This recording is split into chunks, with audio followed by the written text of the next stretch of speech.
The XRP ledger going through a huge upgrade here that can help it capture a lot of DeFi activity out there that really no other chain is addressing. And there's always going to be traditional DeFi. I've used it myself during the 2021 bull run.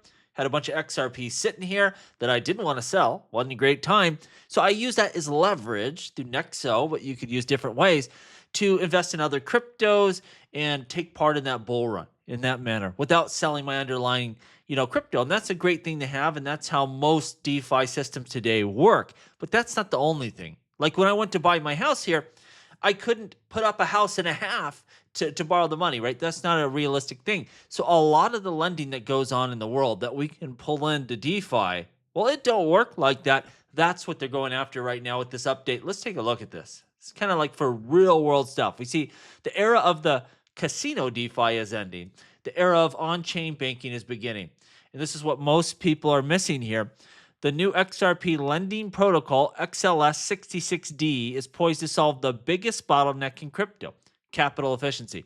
And when I first heard about this, I'm like, you know what? That's not how DeFi works. This is some nonsense. But oh no, because again, we can still go after those traditional DeFi use cases, and the XRP ledger can be great for that. It's fast, efficient, great for that.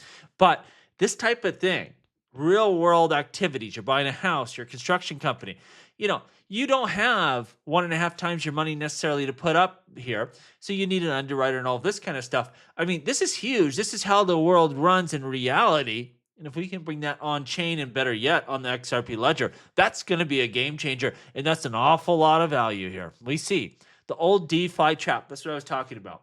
To borrow 100 a day, you usually have to lock up 150 in Bitcoin or Ethereum or, whatever the crypto of choice is.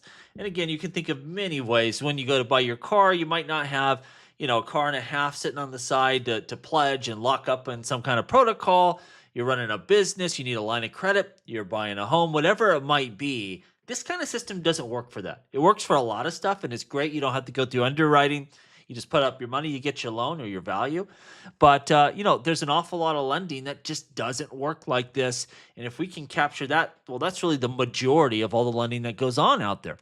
And so the traditional DeFi trap, that's great for leverage traders, as I was discussing, but usually it's useless for real businesses and real borrowers here.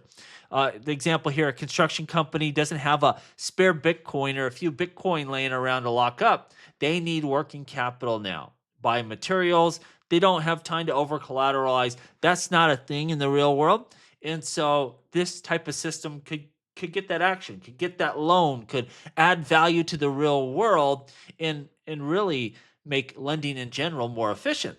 And this is where it's cool. So the XRPL solution, undercollateralized lending, XLS 66D, enables loans based on creditworthiness. So you have someone that's doing an underwriting on here, that's looking at the business, looking at the individual, whatever it may be. It's not just based on free capital here. This opens the door for real world assets, RWAs. An example of this, a fintech loan broker borrows $1 million in RLUSD, Ripple stablecoin, for reliable low volatility lending to small businesses, globally. So they're going to put out all these loans out there. We're going to look at their credit worthiness and decide if this is something that, we want to get involved in. Now, what's the secret sauce? Well, it's the skin in the game. Why would you want to put money into something like this, right? Why would you trust the underwriter that they've done their due diligence, that this is a good loan? Well, the genius part here is, how do you trust the loan broker? Well, first, capital loss. If things go bad, they lose first. They better do their due diligence. The broker deposits their own equity first. If a borrower defaults, they lose the money before the depositor. So we're going to get in on this. We're going to contribute to this loan. We don't lose first. The loan broker does. They better do their job here. Plus, isolated vaults prevents contagion, incentives aligned, and we don't have a moral hazard in this that you're just going to write a bunch of wild loans. Like, you're going to take first loss. You better know what you're doing here.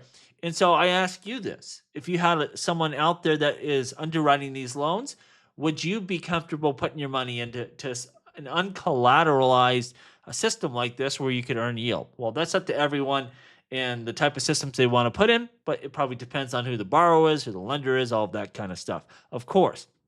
Right now, XLS 66D, There's a $200,000 bug bounty going on it right now as the XRP ledger is gearing up for, again, institutional DeFi. And I want to hear from you. What do you think about this? Are you like, you know what? This ain't what DeFi should be. I'm not interested. Do you think this could be a game changer? Because again, to me, it's about getting all of those different use cases. Yes, we want the traditional DeFi where we're putting our money up, taking loans out. I don't have to go through underwriting. You don't even need to know who I am. If I can deposit the collateral, you give me the loan. That's great. That's game changing. We haven't had systems like that in the past. But it doesn't mean that we're going to give up on all the business lending and all sorts of other lending that goes on out there with an underwriter, with someone looking at someone's credit worthiness. That's important too. So, we want to capture all of that value. And this is one of the best systems I've seen for going after that. Really, a whole new area of real world finance, real world assets, and could be a big boost because that's the majority of the way lending works in the world today. In the real world, that could be bigger than I think most people understand. But let me know what you think down below. As always, please like, please subscribe. The revolution will be televised right here on Jungle Link.